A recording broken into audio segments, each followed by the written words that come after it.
जय श्री हरि। आप सभी का हमारे YouTube चैनल में स्वागत है। आज हम पौष मास के कृष्ण पक्ष की सफला एकादशी के महत्व की कथा सुनेंगे। कथा इस प्रकार है। भगवान कृष्ण बोले, हे युधिष्ठिर, मैं दान, स्नान, तीर्थ, तप इत्यादि शुभ कर्मों से शीघ्र प्रसन्न नहीं होता हूँ। एकादशी व्रत करने वाला मुझे प्राणों के समान प्रिय लगता है। पौष मास के कृष्ण पक्ष की एकादशी का नाम सफला है। यह सर्व कार्यों को सफल बनाने वाली है। इसमें नारायण जी की पूजा होती है। ऋतु के अनुसार फल, फूल तथा धूप दीप इत्यादि से पूजन करना चाहिए। महत्व की कथा भी कहता हूँ, तुम प्रेम पूर्वक सुनो। चंपावती नगरी में एक महिष्मान नाम का राजा राज्य करता था। उसके 4 पुत्र थे। बड़े पुत्र का नाम लुम्पक था। वह बड़ा दुराचारी था। मांस, मदिरा, परस्त्री गमन, वैश्याओं का संग इत्यादि कुकर्मों में लिप्त था। पिता ने उसे अपने राज्य से निकाल दिया। वन में एक पीपल का वृक्ष था जो भगवान को भी प्रिय था। सब देवताओं का क्रीड़ा स्थल वही था। ऐसे पतित पावन वृक्ष के सहारे लुम्पक भी रहने लगा, परंतु फिर भी चाल टेढ़ी ही रही। वह पिता के राज में चोरी करने लगा और पुलिस उसे पकड़ती तो उसे छोड़ देती थी।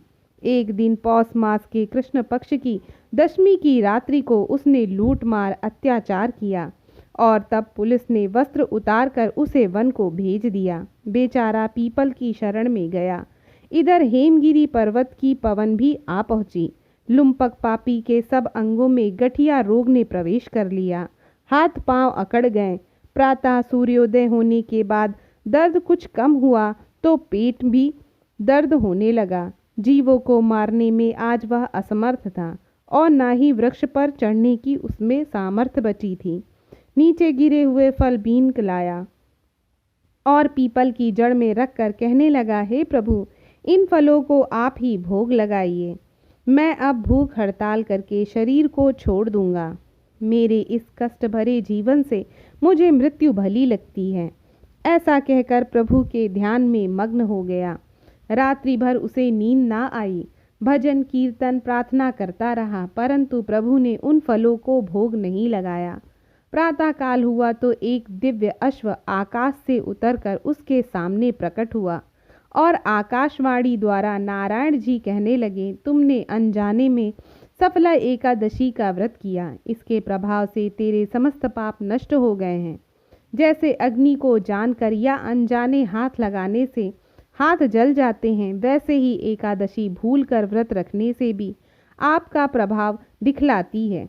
अब तुम इस घोड़े पर सवार होकर पिता के पास जाओ, राज मिल जाएगा। सफला एकादशी सर्व कार्य सफल करने वाली है। प्रभु की आज्ञा से लुम्पक पिता के पास आया।